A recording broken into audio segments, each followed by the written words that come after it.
There was another friend who had experience in the matter. He got clothes and other things ready. Some of the clothes I liked and some I did not like at all. The necktie, which I delighted in wearing later, I then abhorred. The short jacket I looked upon as immodest. But this dislike was nothing before the desire to go to England, which was uppermost in me. Of provisions also I had enough and to spare for the voyage. A berth was reserved for me by my friends in the same cabin as that of Sjt Triumvakri Masmuter, the Junagadh Vakil. They also commended me to him. He was an experienced man of mature age and knew the world. I was yet a stripling of 18 without any experience of the world. Sjt Masmuter told my friends not to worry about me. I sailed at last from Bombay on the 4th of September. In London at last. I did not feel at all seasick. But as the days passed, I became fidgety. I felt shy. Even in speaking to the steward. I was quite unaccustomed to talking English. And except for Sjt Masmuter, all the other passengers in the second saloon were English. I could not speak to them, for I could rarely follow their remarks. When they came up to speak to me, and even when I understood I could not reply. I had to frame every sentence in my mind, before I could bring it out. I was innocent of the use of knives and forks and had not the boldness to inquire what dishes on the menu were free of meat. I therefore never took meals at table but always had them in my cabin, and they consisted principally of sweets and fruits which I had brought with me. Sjt Masmuter had no difficulty, and he mixed with everybody. He would move about freely on deck, while I hid myself in the cabin the whole day, only venturing up on deck when there were but few people. Sjt Masmuter kept pleading with me to associate with the passengers and to talk with them freely. He told me that lawyers should have a long tongue, and related to me his legal experiences. He advised me to take every possible opportunity of talking English, and not to mind making mistakes which were obviously unavoidable with a foreign tongue. But nothing could make me conquer my shyness. An English passenger, taking kindly to me, drew me into conversation. He was older than I. He asked me what I ate, what I was, where I was going, why I was shy, and so on. He also advised me to come to table. He laughed at my insistence on abjuring meat, and said in a friendly way when we were in the Red Sea, "It is all very well so far, but you will have to revise your decision in the Bay of Biscay. And it is so cold in England that one cannot possibly live there without meat." "But I have heard that people can live there without eating meat," I said. "Rest assured, it is a fib," said he. "No one, to my knowledge, lives there without being a meat-eater. Don't you see that I am not asking you to take liquor? Though I do so. But I do think you should eat meat, for you cannot live without it. I thank you for your kind advice, but I have solemnly promised to my mother not to touch meat, and therefore I cannot think of taking it. If it be found impossible to get on without it, I will far rather go back to India than eat meat in order to remain there." We entered the Bay of Biscay, but I did not begin to feel the need either of meat or liquor. I had been advised to collect certificates of my having abstained from meat, and I asked the English friend to give me one. He gladly gave it, and I treasured it for some time. But when I saw later that one could get such a certificate in spite of being a meat-eater, it lost all its charm for me. If my word was not to be trusted, where was the use of possessing a certificate in the matter? However, we reached Southampton, as far as I remember, on a Saturday. On the boat I had worn a black suit, the white flannel one, which my friends had got me, having been kept especially for wearing when I landed. I had thought that white clothes would suit me better when I stepped ashore, and therefore I did so in white flannels. Those were the last days of September, and I found I was the only person wearing such clothes. I left in charge of an agent of Grindlay and Company all my kit, including the keys, seeing that many others had done the same and I must follow suit. I had 4 notes of introduction, to Dr. P. J. Mehta, to S.J.T. Dalpatram Shukla, to Prince Ranjit Singhji and to Dadabhai Naoroji. Someone on board had advised us to put up at the Victoria Hotel in London. S.J.T. Mazmuder and I accordingly went there. The shame of being the only person in white clothes was already too much for me. And when at the hotel I was told that I should not get my thing from Grindlay's the next day, it being a Sunday, I was exasperated. Dr. Mehta, to whom I had wired from Southampton, called at about 8 o'clock the same evening. He gave me a hearty greeting. He smiled at my being in flannels. As we were talking, I casually picked up his top hat, and trying to see how smooth it was, passed my hand over it the wrong way and disturbed the fur. Dr. Mehta looked somewhat angrily at what I was doing and stopped me. But the mischief had been done. The incident was a warning for the future. This was my first lesson in European etiquette, into the details of which Dr. Mehta humorously initiated me. Do not touch other people's things, he said.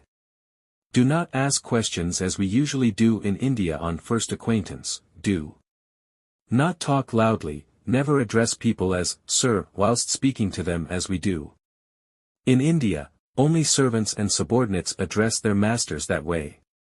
And so on and so forth. He also told me that it was very expensive to live in a hotel, and recommended that I should live with a private family. We deferred consideration of the matter until Monday. S.J.T. Mazmuder and I found the hotel to be a trying affair.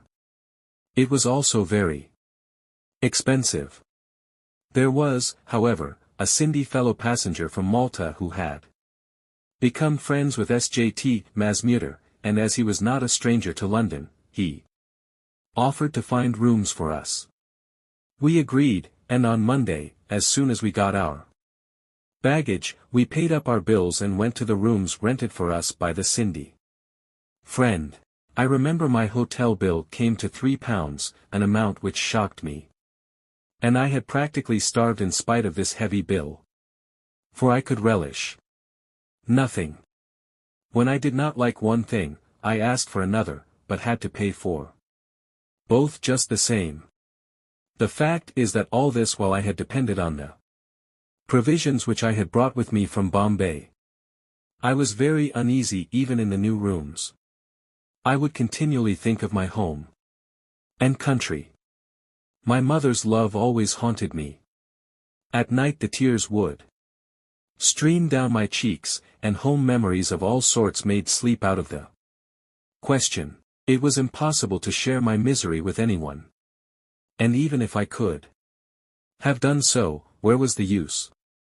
I knew of nothing that would soothe me. Everything was strange, the people, their ways, and even their dwellings. I was a complete novice in the matter of English etiquette and continually had to be on my guard. There was the additional inconvenience of the vegetarian vow. Even the dishes that I could eat were tasteless and insipid. I thus found myself between Scylla and Charybdis. England I could not bear, but to return to India was not to be thought of. Now that I had come, I must finish the 3 years, said the inner voice. My choice. Dr. Mehta went on Monday to the Victoria Hotel expecting to find me there. He discovered that we had left, got our new address, and met me at our rooms. Through sheer folly I had managed to get ringworm on the boat. For washing and bathing we used to have sea water, in which soap is not soluble.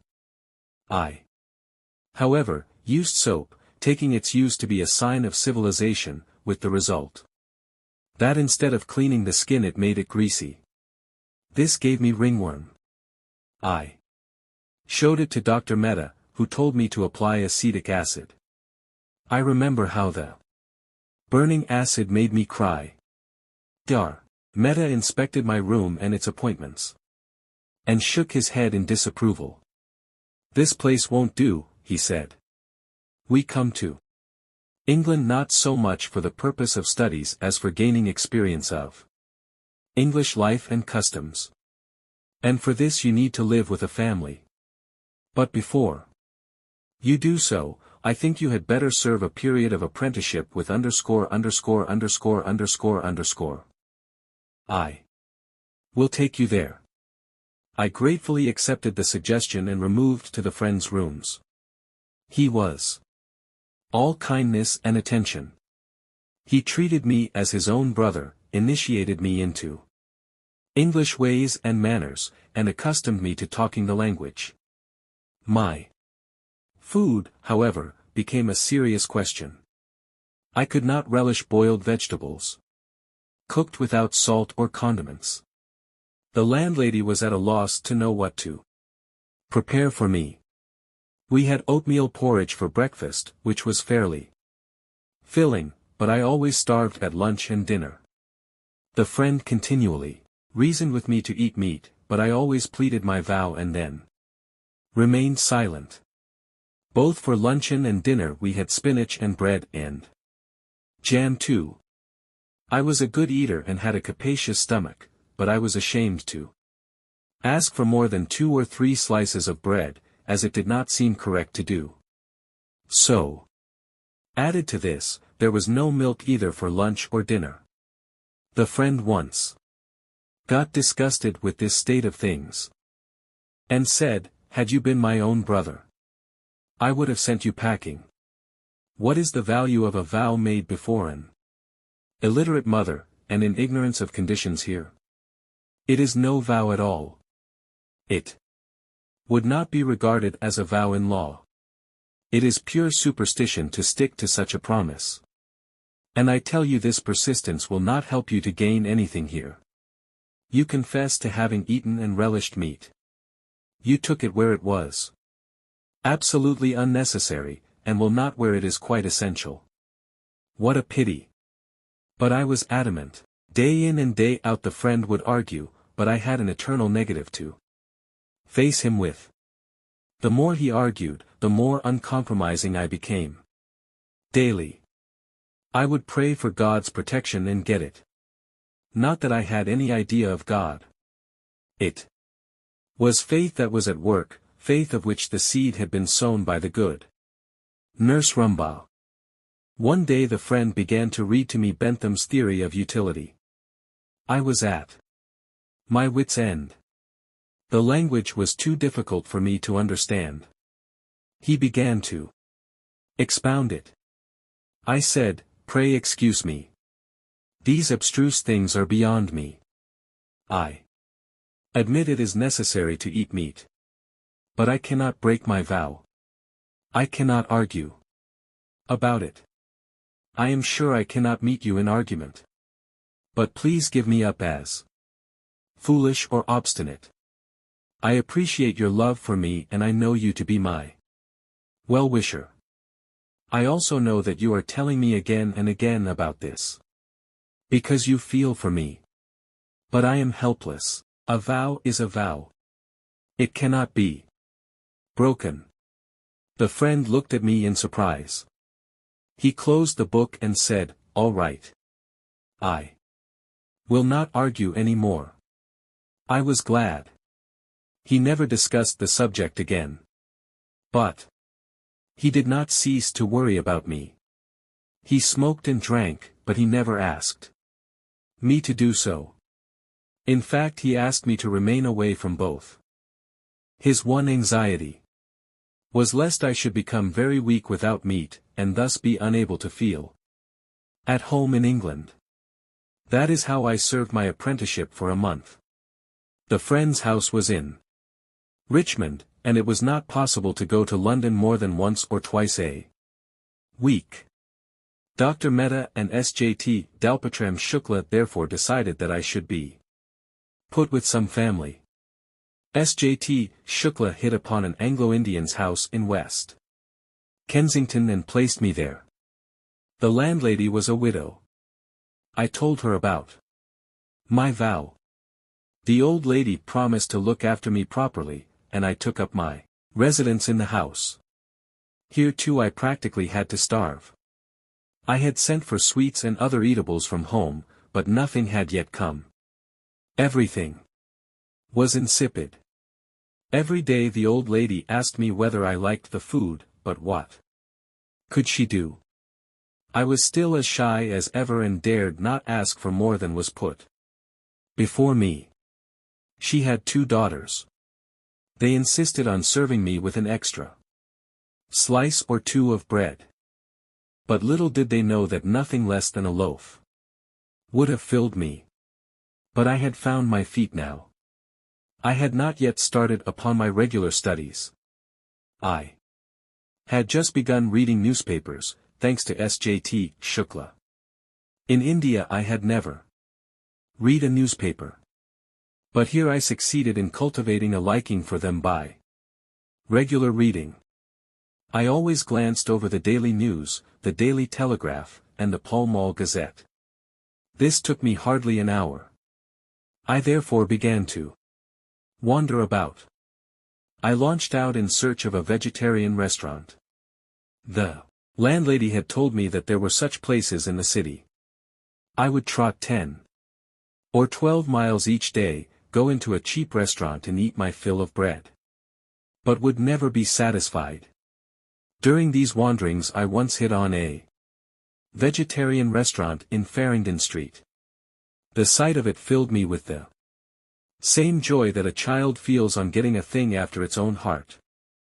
Before I entered I noticed books for sale exhibited under a glass window near the door. I saw among them Salt's Plea for Vegetarianism. This I purchased for £1, and went straight to the dining room. This was my first hearty meal since my arrival in England. God had come to my aid. I read Salt's book from cover to cover and was very much impressed by it. From the date of reading this book, I may claim to have become a vegetarian by choice. I blessed the day on which I had taken the vow before my mother. I had all along abstained from meat in the interests of truth and of the vow I had taken, but had wished at the same time that every Indian should be a meat eater, and had looked forward to being one myself freely and openly some day, and to enlisting others in the cause. The choice was now made in favor of vegetarianism, the spread of which henceforward became my mission.